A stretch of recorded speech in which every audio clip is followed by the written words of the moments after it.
Welcome to episode, I think this is 2, of the Retro Boost podcast. Today's topic, not Metroid. That's there ironically.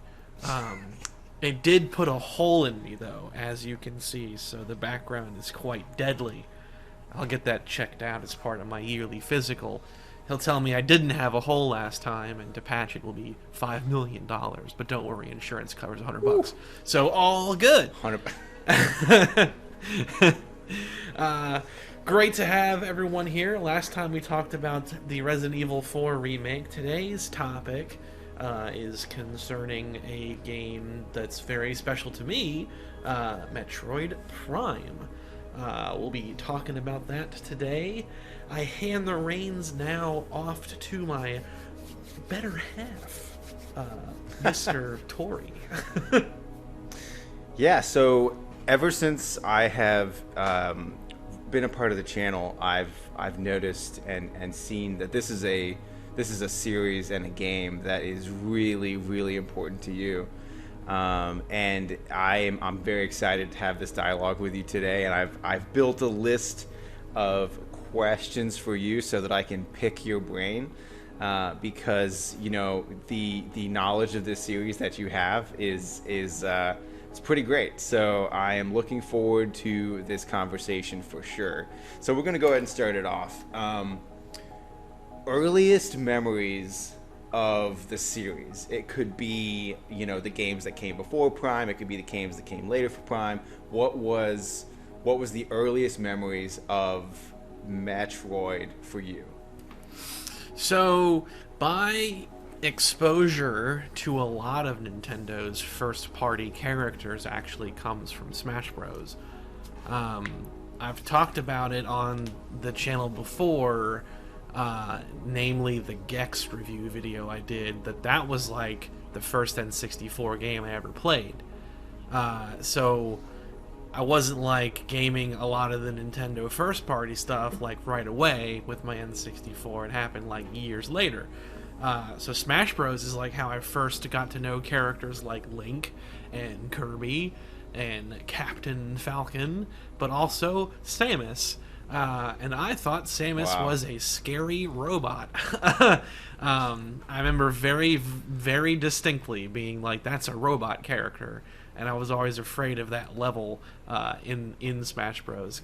It just intimidated me for some reason. The first actual Metroid game that I played, though, was Metroid Prime.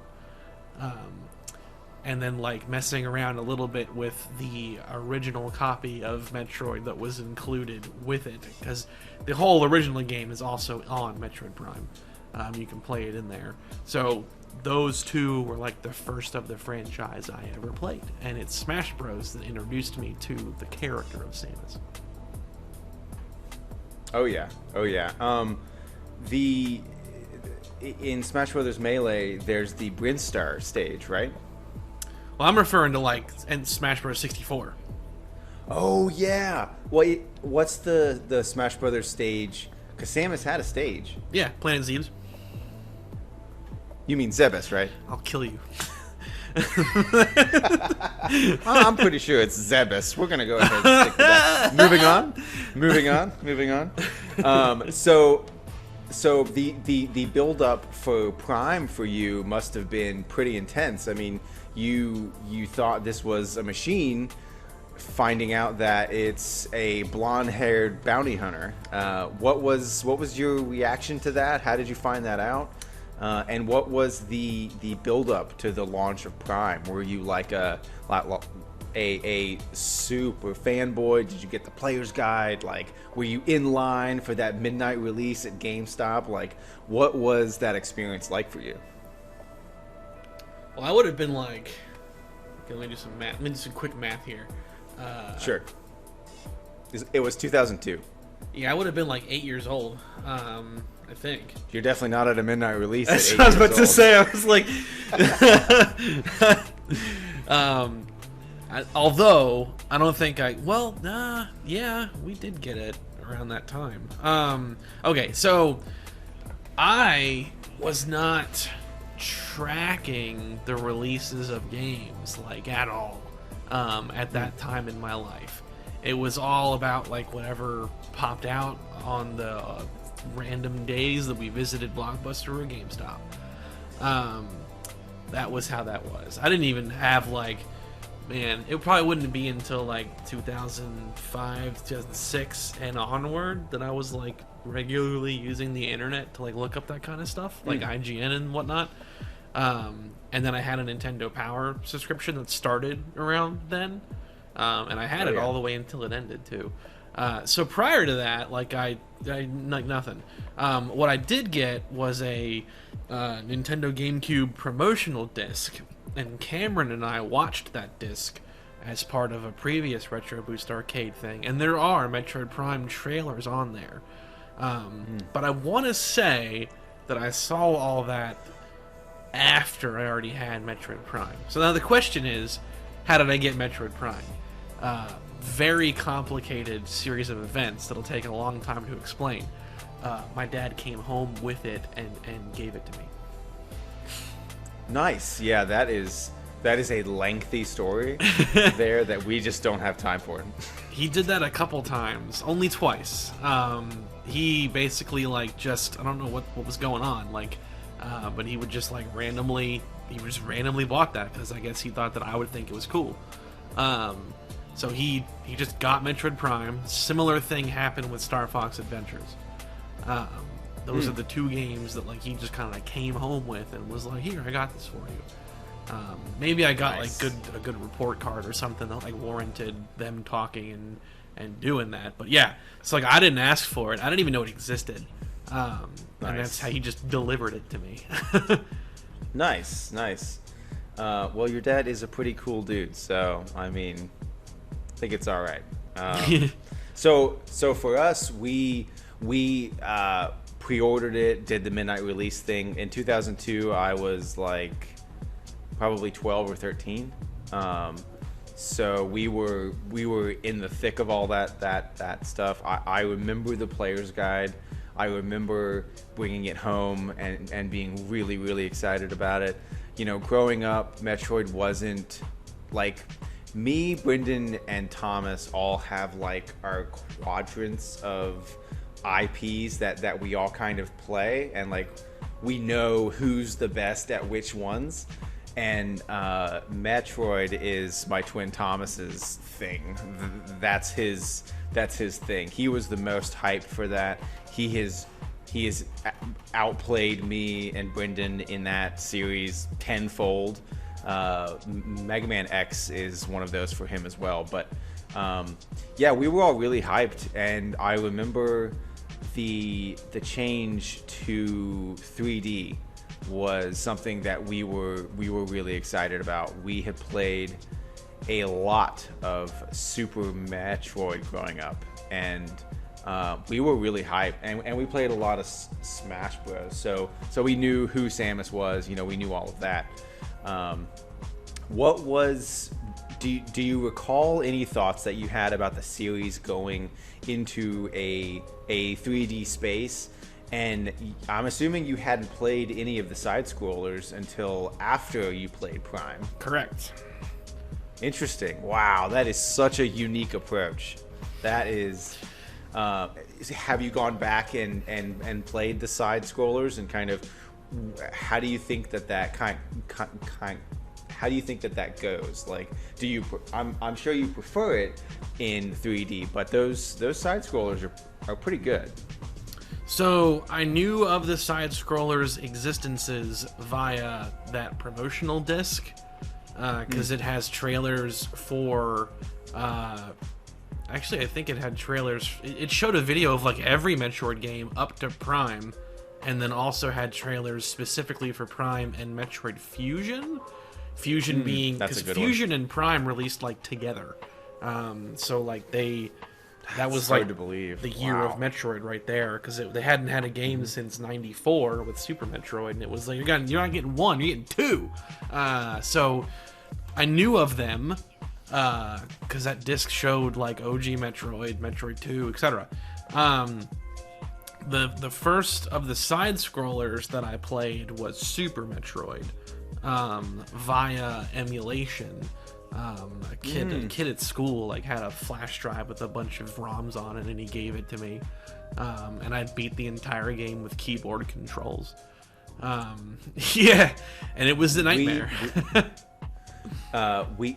I remember I watched Thomas beat Mega Man X3 with a keyboard, and that was just insanity because that's the hardest one in a lot of opinions, but the hardest Super Nintendo one.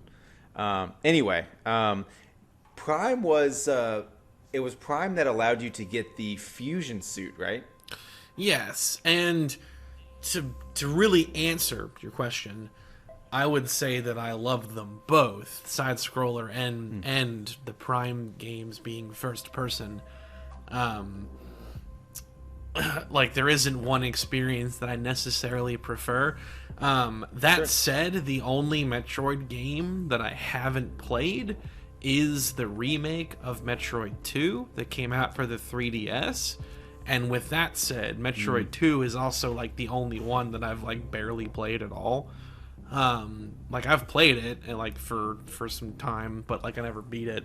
I have completed all of the other ones though, so like OG Metroid, Super Metroid many times, Fusion, Zero Mission, and then most recently Dread.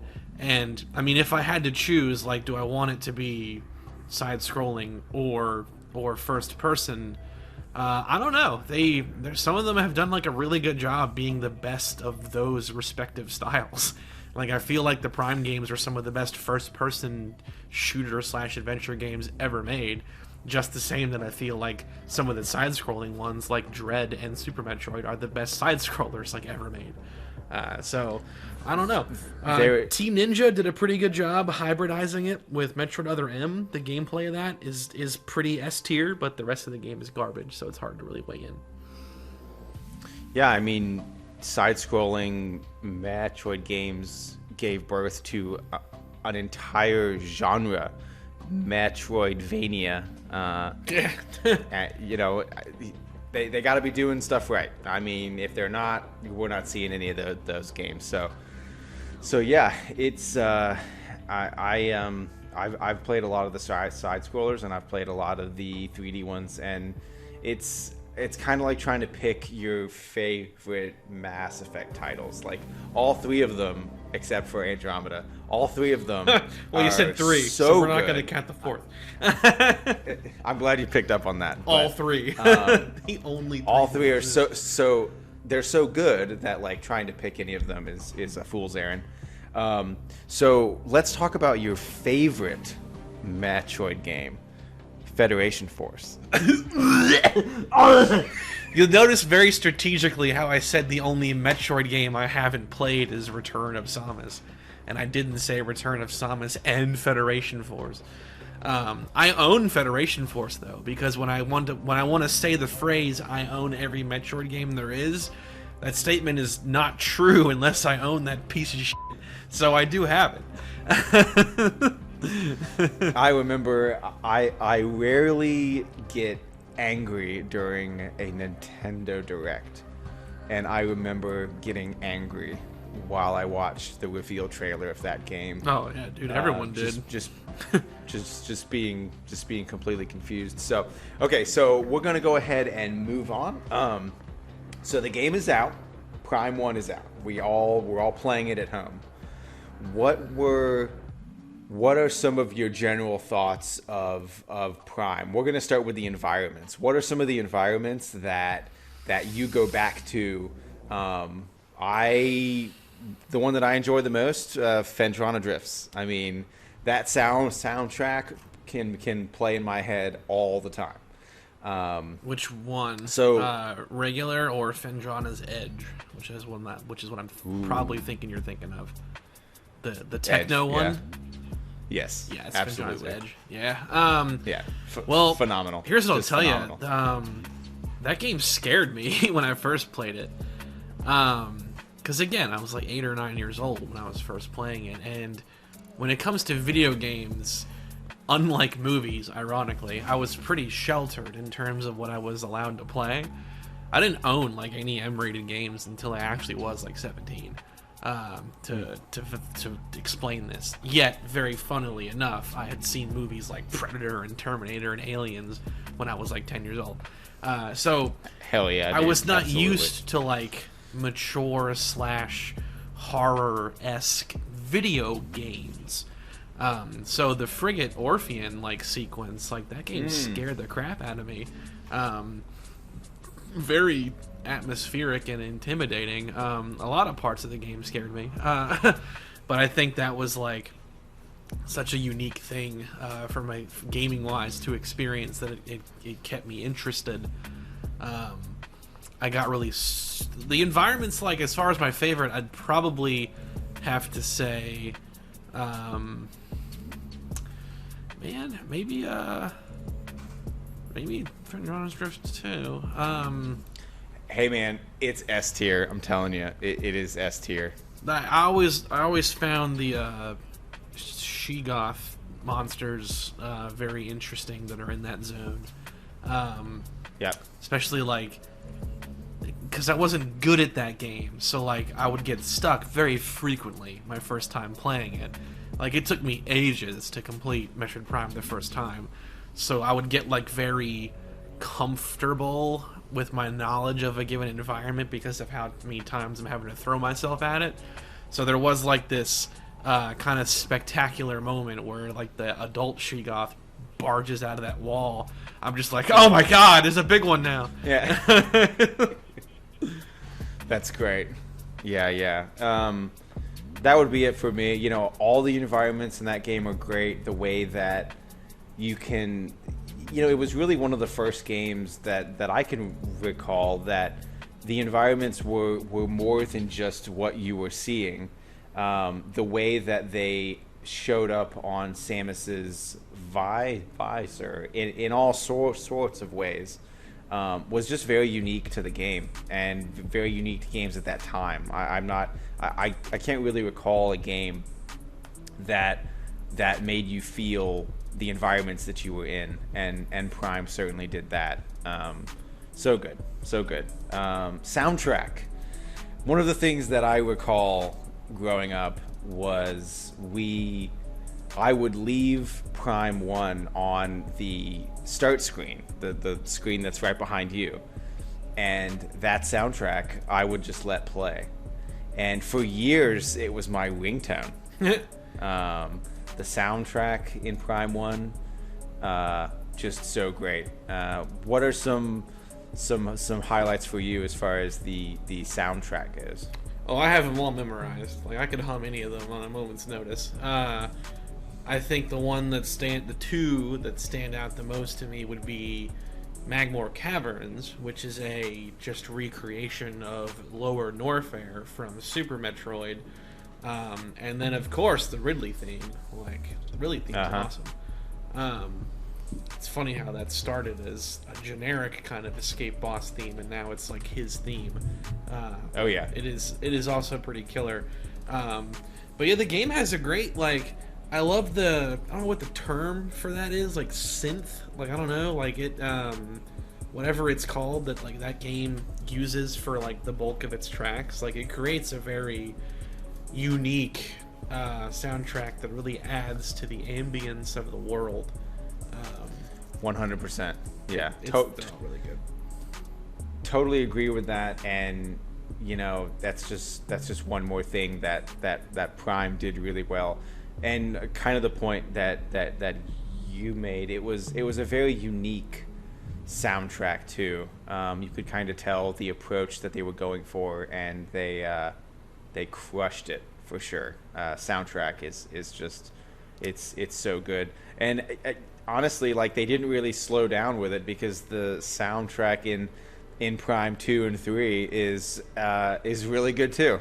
So I will say kudos for them for that. I don't like the soundtracks of 2 and 3. I think for me it's a continuing downslope. 2 has a couple of like total bangers for me that like I adore, but I don't like as much of it as I did for the first game. Like the first game I love a lot of them and then really love a couple of them. The second game I I'm okay with most of them, and then really love like 2 of them, and then for 3 there's like nothing. Like I don't really grab on to anything from 3 except for what they recycled from the first game with like Dark Samus's boss theme. Yeah, that title screen track for Prime 2. Oh, yeah, that's good. Hype. That is great. That game really, scared really me a lot good too. stuff. 2 is a really creepy game with the Ing and the light world, dark world, all of that. We'll save dialogue on that for a later date. But yeah, 2 has a creep factor to it that is certainly hard to shake. Bosses. Let's talk bosses. So, favorite boss moments in Prime 1 for you? Shoot me with them.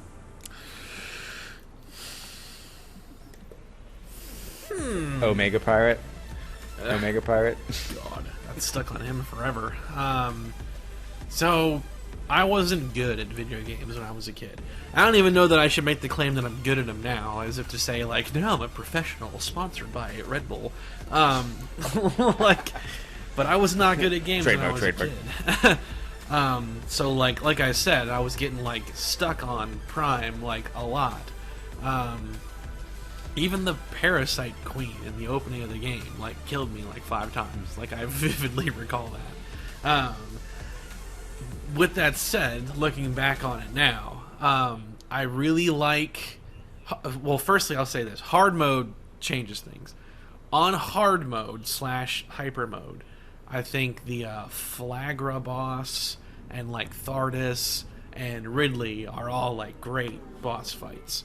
But it's got to be hard mode that makes it, because, like, I really like the Flagra boss fight because I think it's funny how, like, fast and aggressive that creature can be when, like, you nail it with a missile and it comes out of being stunned, and if it's, like, positioned the right way, it immediately notices that one of the little satellite dishes is knocked out of place, and with no hesitation or build-up just knocks it back into place. And I find that energy that it has really funny to witness. I got footage of that today, messing around with the remaster version, and I just love it. Thardus is also cool because of how, like, there's so much stuff going on, where, like, you have to go to the thermal visor, target the glowing spot, blow it up. He rolls into a ball, you gotta get out of the way. Come out of the thermal visor, fight him. He creates fog on the field. Like, so much is going on. And then Ridley, need I say more? That's the best boss fight in the game. I think he's way more fun to fight than the Metroid Prime itself is. I think the Metroid Prime itself is well, phase 2, the final phase, I think it's just bad. Like, it's just boring because you can't do anything. You're just waiting. Is that like the floating around brain? Yeah, because you can't even, like, you can't. I wish that you had a mechanic where you could, like, hit him enough and then, like, force him to do something. But he's just, like, straight immune to your anything. So you're just, like, waiting for him to pull the phase on to then shoot him. I think it's pretty boring. It's kind of a letdown fight. The phase before that is fairly intense. But it's kind of RNG based, so it just depends on, like, what he chooses to hit you with. Sometimes he's easier or more tedious. That's why I think the Ridley fight's the best, because, like, he is just a cool thing to go against. Oh yeah, for sure. Yeah, great stuff. Oh, actually, stuff. and the Omega Pirate. I legitimately did not, like, understand what was going on with him when I fought him, like, the first 20 times. Like, I would blow off his Phazon pieces, and then he goes invisible, and, like, I didn't get it, because, again, I suck at video games. So, like, the other space pirates jump in, I get all swelled up fighting them, they bleed my health down, he comes back with his armor back on.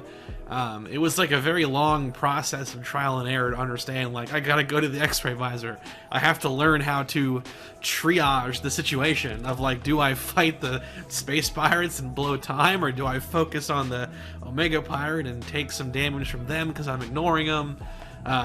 So I learned that logistical flow, and I remember beating him, and, like, I've had, like, barely any health left. I think I was in, like, my last 1 or 2 energy tanks. when I did beat him the first time ever, and I was so happy. But now I'm really good at it. I know all the strats now. I've watched you fight that boss, and it was like if Mike Tyson fought an infant. Like, you knew exactly where he was coming, and it was. I showed it. I think because I put that in that comparison video I did, right? Yeah, because like there's a simple trick with it. He never spawns in the same pool twice. Yeah, and he never spawns in the one that you're closest to. So you use those tricks, and you can always intercept him. So perfect segue into my next question. Phazon suit. Samus's best outfit in the entire series. Thoughts? I love the color scheme. It's so great. One thing that I have to give Prime 2 big props for that Prime 1 doesn't do is that every suit is aesthetically different.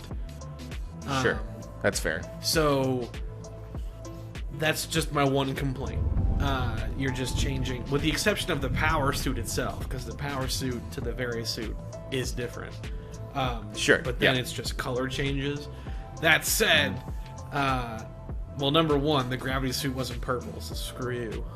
Number two, the Phazon suit, black and red, like, it looks pretty awesome. I didn't expect to be getting another suit, like, when that happened, too. So, like, when she comes out of it with the new suit on, I remember being like, there's another suit? Like, oh my gosh. I thought that there was going to be 3, and that was going to be it. Oh, yeah. The black and the red with the energy sheen was always, it was just so hype. And I remember we were very, very excited when we saw that color scheme and that design. Huge fans. Okay, so the game's out. We all love the game. We all enjoy the game. There's characters in the games that we love, characters that have been in all of them before. We have this game that's out called Smash Brothers. And, you know, Samus has been in it since the very start. And then we get this trailer where you have Nintendo characters walking down this bridge. I believe it was Mega Man, Mario, and maybe someone else. And all of a sudden, this shadowy figure's flying through and killing them. Turns out to be Ridley. How hype were you when Ridley was announced for Smash? And what were your thoughts on the design? Because I know we had kind of wanted Ridley to be in the game, but we didn't know how they were going to do his size. So, like, what were your thoughts on... I'm sure you've seen the trailer. And what were your thoughts on kind of the character in Smash Brothers? So, Ridley has been in every Smash Bros. Game, funny enough. Even the N64 one. He's in the background of the Zeeb stage. And it's this classic little 8-bit sprite. Excuse me? I will drive a bus through your house. And then he's in the opening of Melee. She, like, leaps over him and shoots a missile at him. And it's a cool little moment, because that's his first time ever being 3D, I think. And then, like, he's in Brawl as a boss, and he's kind of in his size that he was in Metroid Prime. He's pretty big. Whereas in OG Metroid, he's, like, the size of a Charizard. He's, like, 6 feet tall. So, after that, you know, it would have been great to see more Metroid characters, but it's like, what characters are you going to put in Smash Bros? Like, the roster, the potential, it isn't like Zelda or Mario or Kirby, where it's like, oh, there's like 15 choices. How do you pick one? It's like, what do you even do for this? Like, alternate Samus suits? The only one that made sense was like Dark Samus, only because it's not a giant monster. Space pirate. Or a space pirate. So it's like, that's weird. That's like if a Waddle Dee, not Bandana Waddle Dee, but like a Waddle Dee or a Goomba was like a playable character. I have been a proponent of a Kremlin being in Smash Brothers for a long time. I would love to play as a Kremlin. Wasn't there just like one of your a basic guy? green? King K. Rool. Yeah. No. There was like You a don't there's count, like a though. general Kremlin guy though in there. If I'm thinking of the right Is it thing. one of the like the giant ones? Yeah, they could do one of that. There's That's so the many worst. designs. Right. But then here's the thing. I was a big fan of Project M, which is a very passionate mod project for Smash Bros. Brawl, and they put Ridley in that, and it's really cool and like awesome. So I kind of got my wish unofficially. But then when Nintendo dropped that trailer, it was like, oh no, wait a minute, now it's gonna like actually come true. And I didn't even know how to switch. So like my excitement is limited by the fact that I know that I can't even play this game. But it was really cool to finally see Metroid have more public eye again. Because they announced not just Ridley, but then also that Dark Samus was an Echo character. I feel like my excitement over the Ridley thing, the fact that Dark Samus is relegated to an alternate skin really bummed me out. That should have been its own character, because in Prime 2, Dark Samus does all kinds of things that Samus can't do. Could have had its own moveset. But I was very excited to see Ridley in Smash. They found a great middle ground of like his size and abilities, and I love that they had the Meta Ridley alternate costume from Prime. So very happy with absolutely. that. Hopefully they'll add like a mini crate or something stupid like that in the next one. Well, I remember when I first saw Ridley's design in Smash. This is out there, but my first thought was, we could do a xenomorph. Totally. He looks like a xenomorph. His head is like the same shape. Like, smooth out the head, make it a little smaller, make it run on all fours. Like they did a good job, like taking the Ridley from the Prime games definitely. and like compressing him into the size of like what he is in like Super Metroid / OG Metroid. For sure.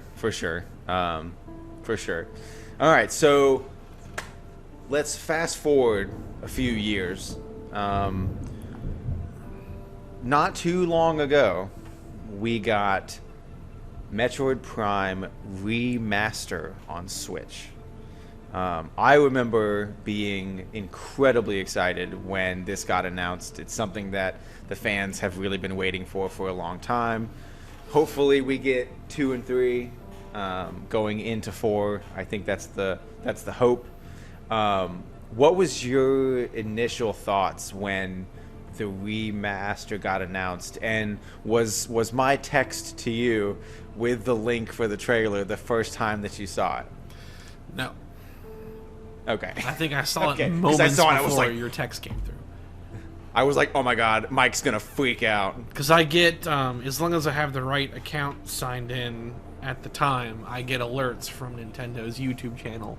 Now, I don't watch probably 99.9% of those things, but I do that so that when I see things that I do care about, I'm like, oh! So that popped up after their direct was done. And it was like, my first thought was finally, because they've been talking about doing that for like years. The rumor was they were going to port the trilogy version to Switch, but then that obviously didn't happen. Instead, they did just the first game. So I was very happy that we finally got this. I was a little disappointed that it wasn't the trilogy. So fingers crossed they do Metroid Prime 2 remastered and it's the same thing, but people are thinking that won't be what they do, so who knows. But no, I was very excited. I saw that and I was like, I need to buy this now. Like, how do I get it in my hands at this moment right now? And I pre-ordered it the first opportunity that it was available for, the physical copy. Yeah. Were you satisfied with the graphical enhancements, or did you want them to take it even farther than where they did? I don't know if they could have. I mean, it's already, out of all the Nintendo Switch games I played, that's easily the best looking one. And a lot of people say that too. And like, I was playing it again today, and it's like running around the open level of the Orpheon, like the texturing, the lighting, etc. It's like, yeah, this is like, I forgot that I was playing on Switch momentarily. Wow. It looks really good. So I don't know how much more they could have done that the system would have allowed for. My only real complaint about it is I wish they would have like added stuff to the game. I'm not saying like all new areas, but I'm saying like a boss rush mode, a time trial mode, stuff like that you can like, you know, just add stuff like that. They didn't do that, and they also didn't. The fusion suit's not in there either, so that's kind of a bummer. I would have really liked to see the fusion suit in modern day graphics, but oh well. They also removed something that I know irks you, is some of the speedrunning stuff. Like all of it. Walk us through, like all of it. Pretty much. Walk us through some of the things that they changed, I just find that to be very strange, to be honest with you, that they would do that. Yeah, just kind of walk us through the things that they changed. Kind of your thoughts on maybe why they did that, or just kind of just general thoughts on the speedrunning stuff getting changed in the remaster for Switch. Well, the big thing, if we tune in here, welcome to Metroid Prime. That soundtrack is so good. So, I'm already at the end of the game, granted, but it doesn't matter for the example here. So, thing about Metroid Prime, this is where the game begins after the opening sequence, this area right here. And the funny thing about this area is this room immediately behind you has the space jump boots, which is how you do double jumps. It's right next to where you start the game. So the original kind of trick that I taught myself is that you can, well, not taught myself, God, that I learned, like everyone taught myself after seeing it in action. Metroid2002.com, I think, was one of the things. It was like one of the early speedrunning websites. Like they posted a bunch of videos, and I remember watching a lot of them. But you can do a jump here. Oh, I just overshot it. That was almost it. You can do a jump here where you do like a dodge jump, and you can. Oh, sorry, I have the space jump boots. You can do a dodging jump, and you can end up on the edge of this little cliff right there. I don't know if I can do it since I've already got the Phazon suit and the space jump boots.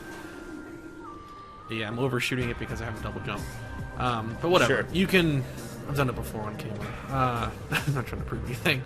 But you do like a strafing dodge jump onto that. He's lying. I've never seen him do it. Yeah,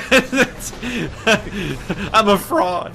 Yeah, because you can see how it has like this little this little depression slope on it, so you can get onto that, and then from there you just walk into that room back there, and then you start the game off with the double jump, which means that you can now pretty much do not whatever you want, but you can really start to get stuff out of order. Like you have significant power now to really run amok. In Metroid Prime Remastered, which I will now toggle it to, that's one of the many things they removed. They added a invisible wall. So you can see how the overhang, like the lip, is still there, but there's an invisible wall now. And the only way to do it is you have to, in the morph ball, hop onto this rock and do like a very precise morph ball jump up to that. So it's still possible to do, but they made it exceedingly complicated. There are things, however, that they did totally remove. You can no longer get like the plasma beam early because they removed some objects in the room that like leads up to it that you'd normally be able to jump off of to get to it early.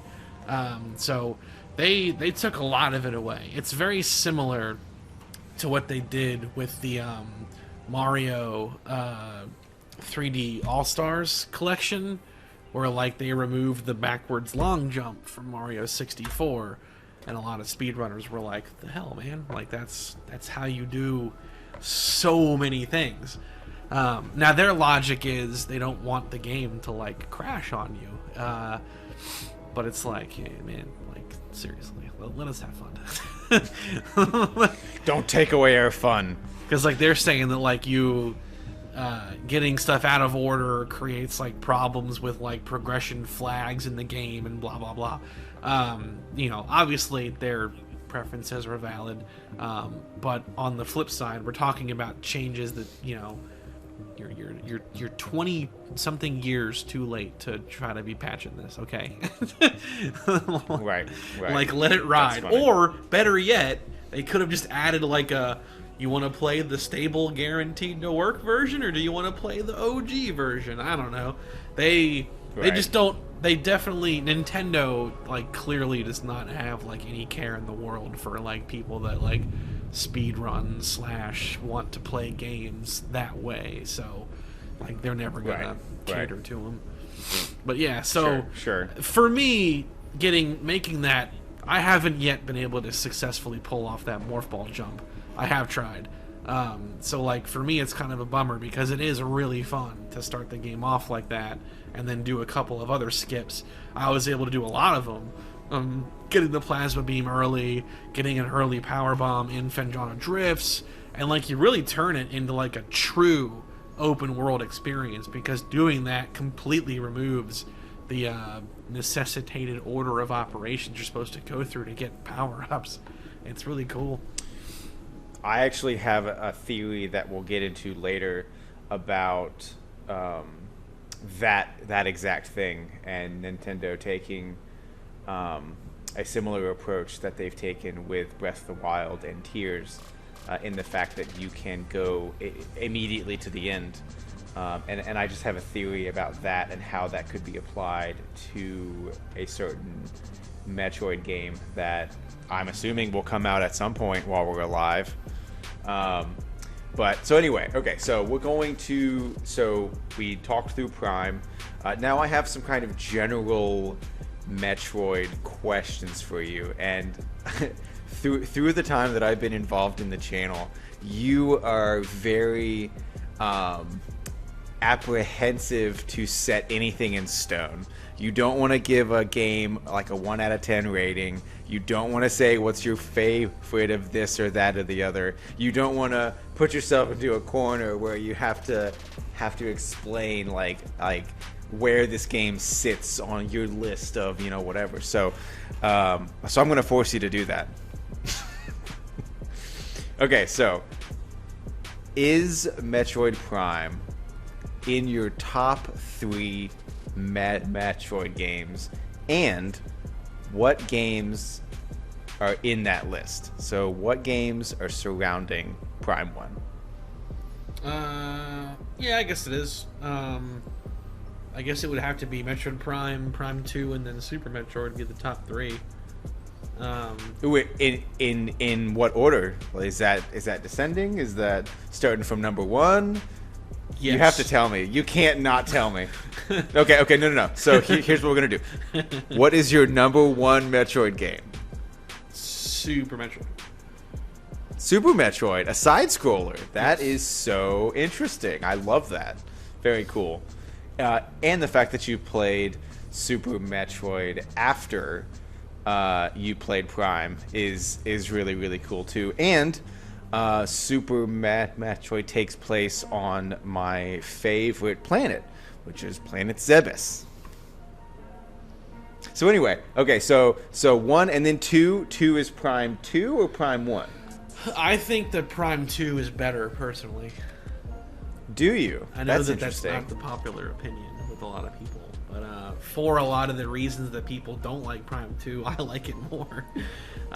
That was one of the... You told me a long time ago that you thought Prime 2 was better than Prime 1, and I didn't think that you had the cojones to say that on camera. I already did. I did... okay. My 100 subscriber special was like a top 13 favorite games, and Prime... Prime right. 2 is the one that I picked to represent the 3D Metroids. And I say that, I'm like, I think the 2's better. Although it doesn't have the better soundtrack overall, like I said earlier, I think it does have like the better kind of like The difficulty's better. It's a more challenging game. I like that aspect of it. I feel like Metroid Prime, even on hard mode, is not that difficult.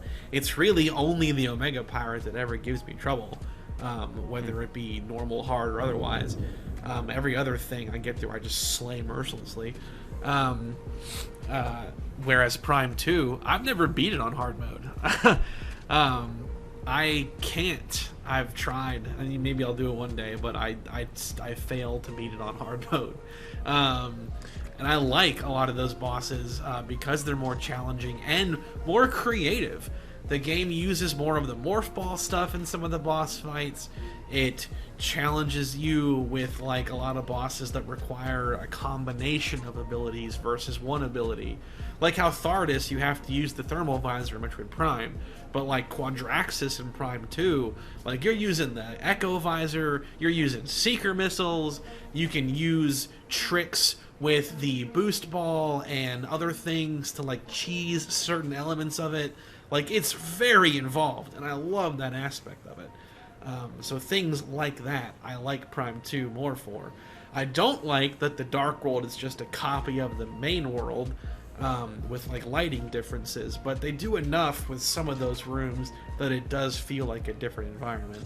The only one that's like shameless to me is the Sanctuary Fortress. They just copy and pasted the same shit.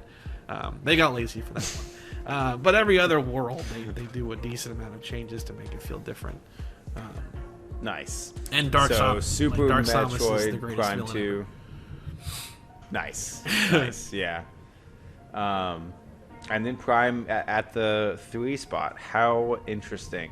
Okay, so there's a new Prime game that will come out at some point, hopefully while we're still on the right side of the earth, called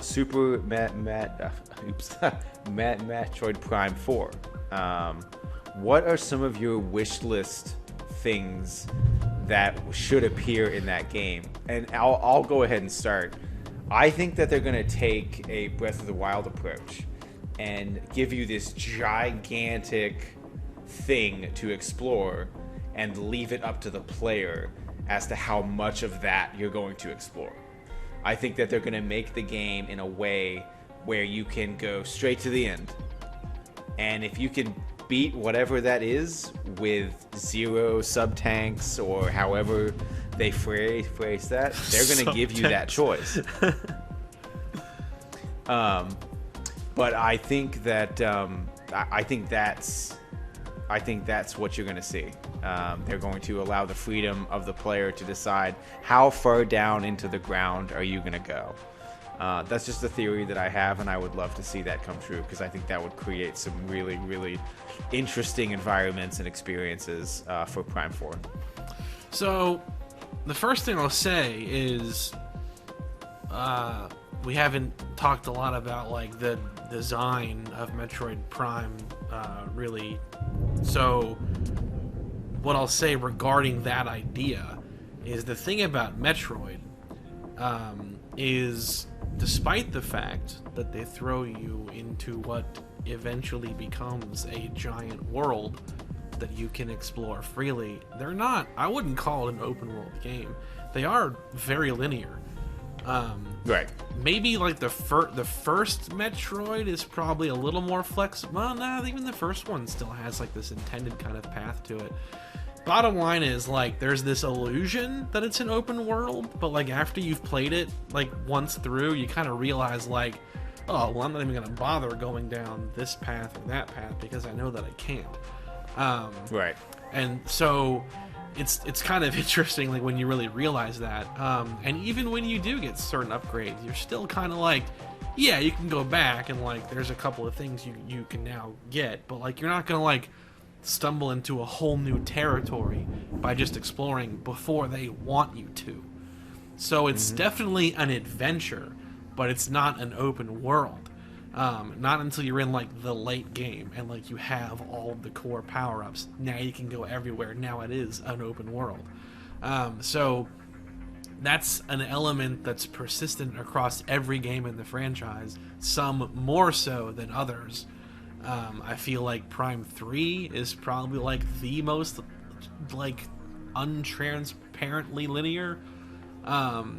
and like Prime 1 and 2 have, well, probably Prime 2 as well, honestly. The first Prime has like a good balance of like you go through a tunnel of sequences and then you can go back and get stuff. With that said, I was thinking about this earlier today, like it would be really interesting to see a Metroid game where you start the game off with like the bulk of her standard arsenal and like go, and like you don't, it is very of Breath of the Wild / Tears of the Kingdom, where it's like, yeah, you can go into like this game's version of Turian like immediately, kind of, if you wanted to. Like it would be kind of interesting to see something like that, because I think it would work out very well. I agree. It's part of the games, like the adventure aspect of it. It would line up very well with. Yeah, I'm very excited to just finally see what that game looks like, see how similar it is to Prime 1, 2, and 3 in the sense of like soundtrack, environments, and just seeing that story continue. How detached is it going to be from the story in Prime 1, 2, and 3?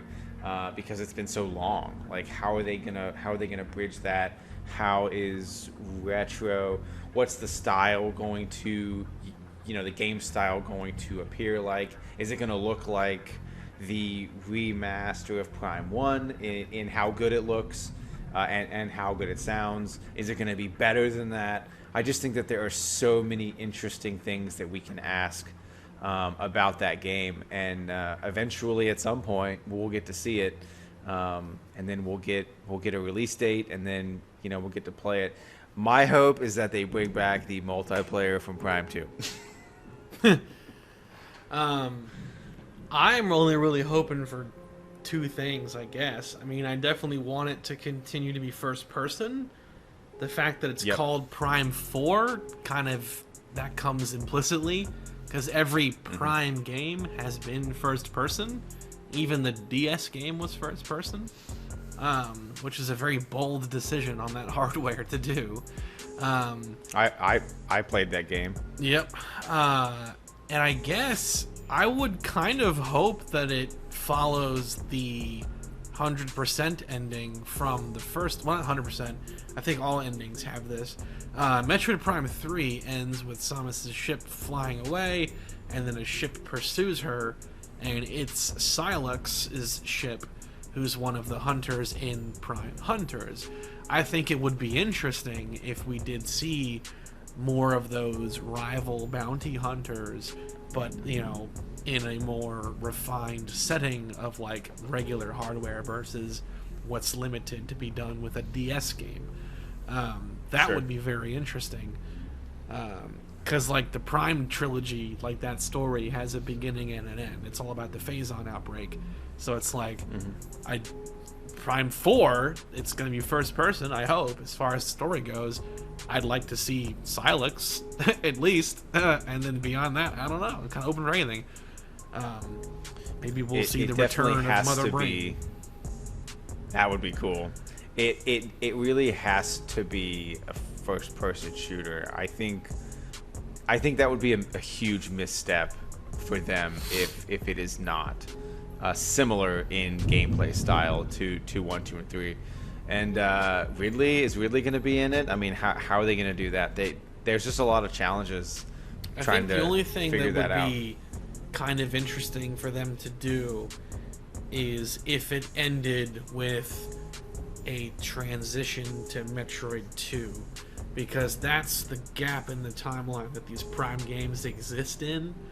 Metroid Prime is 3 years after Zero Mission, so she's like continuing her quest to annihilate the space pirates after she blew up their labs on Zebes and killed Mother Brain. Ridley's still out there, the space pirates are still out there, and she wants to end it.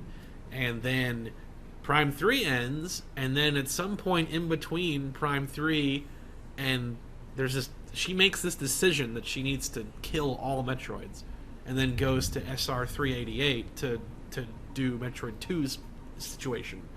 So it's like, what made her make that decision? Maybe Prime 4 is going to be that story. I don't know. It would be interesting. because they've always been those interquels, and Metroid Dread was the first game since 2002 or whatever that like actually continued the damn story. Everything else has always been in the middle of the timeline. Even Other M, it's directly after Super Metroid, so it's still an interquel. Yeah, so really excited for Prime 4. Can't wait to see the first trailer. Can't wait to see how it looks. Just really, really excited for that. I think it's going to be cool to see Samus come back, and it's just going to be very exciting for sure. So one thing that I want to tell you that I'm really excited about is starting tomorrow, I will be starting my file in Metroid Prime Remaster. Mike was generous enough to provide me with a hard copy on Switch for my birthday, which was last week. So thank you so much, buddy. Really excited to be playing it. I'm trying to figure out which control scheme I should use. So let's ask the guy who knows best. Mike, what control scheme should I haven't played Prime 1 in a long time. So which control scheme do you think I should go with? Well, I'll tell you, my preferred is classic, using the Retro Fighters controllers, either one, the Brawler or the Battler or the Blade. The Brawler's the N64 one. Classic with this is like the most authentic feel, but you also have to go into the settings and swap X and Y, because I want to say that by default they're swapped, and if you're like a veteran Prime player, it'll throw you off because you'll be hitting the wrong button to do missiles / morph ball transitions. And like, it's pretty funny, the footage I recorded just earlier today on hard mode, it was like a nightmare because I kept doing it on mistake. I made the mistake of trying to play with the Pro Controller, and it was just destroying my brain. So really? Even with the buttons being swapped, I just can't do it. My brain is hard-coded to want to play that game with these buttons. But definitely you're going to want to do, if you're going to use a Pro Controller, I would say go for Classic and then swap X and Y if you feel the need to. The pointer controls are fine too. Oh my god, it's so loud. There's a thunderstorm right now, and like that absolutely just got captured, that lightning strike. Or thunder clap, whatever you want to call it. Like, I personally don't find the Joy-Cons too comfortable to like hold. Like, the Wii Remote being longer, I feel like is a more comfortable feel. So like, I definitely miss an actual Wii Remote from Prime Trilogy, because that is like the best, quote unquote. And here's why. The Prime Trilogy, adding the pointer controls to Prime 1 and 2, gave you the ability to fire from behind cover, because you could bend the arm cannon and missiles will still lock on and they curve. And like, that's cool. And they added the spring ball from Super Metroid, so you could hop the ball with motion controls, which is like super handy. I just don't like the actual feel of this in my hand, but otherwise the pointer control is really good, still in Prime Remastered. So either two of those, that's a classic or pointer if you prefer the pointer. I would say try both. I've tried both, and they both have their merits. Nice. Okay, cool. And what bit of advice would you give to somebody who is going to, going back to Talon 4 for the first time in a long time?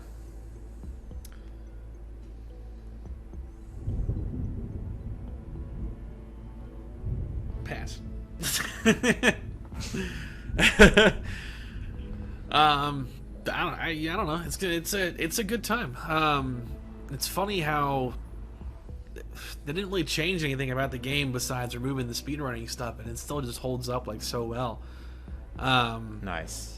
The game, I don't know. Without being like too weirdly over descriptive, I'm not really sure how I can answer that one, to be honest with you. Just have a good time. It's a fun game. Scan everything. Got it. Scan everything. There you go. I'm gonna jot that one down. I guess I'll say this: if you don't scan everything, you deprive yourself of the actual plot of the game. Okay. Because that game does not have like a story where you have cutscenes of Samus like talking to people and like advancing the plot. the game, the story is told to you via the scan visor and logbook entries, both space pirate data on what they're doing and have done, and then the Chozo's records that you find in the Chozo ruins / some areas of Talon Overworld. Only then will you like actually understand what's going on beyond just what you're doing. Nice. All right. Well, very, very excited about it. I'm off tomorrow, so I can't wait to start my file and get it going. This has been some great dialogue. I appreciate you sitting down with me. Is there anything else you want to say about Metroid Prime? It's Zebes, not Zebes. I'll die on that hill. Normally, this is the one time where I don't do this. Normally I say whatever the official source says is how it should be pronounced. But the one time that I take exception to this is when Metroid Other M, the first in the game that has like a ton of voice acting. It's not the first to have voice acting, but it's the first to have it all throughout. They say Zebes, and the first time I played the game, I was like, no, I just don't like it. It's Zebes. It's Zebes. Just so everybody knows, it's Zebes, and we're not gonna have that dialogue again. Cool. All right. Well, this has been a new Retro Boost podcast. I had a great time. Mike, close us out, buddy. Thanks for joining us. Definitely subscribe if you want to get notified when the next stuff comes out. It also helps us grow the channel, and super appreciate everyone who has watched and subscribed. As of the time of filming this, the channel is beyond 800 subscribers, which is super awesome. And then join the Discord as well, link in the description. All kinds of stuff there, talking about movies, gaming, more, plus early access to content. That's done via the ranking system, but for all of 2023, everyone can enjoy the new content just straight up. So thanks for joining us, and we'll see you on the next one.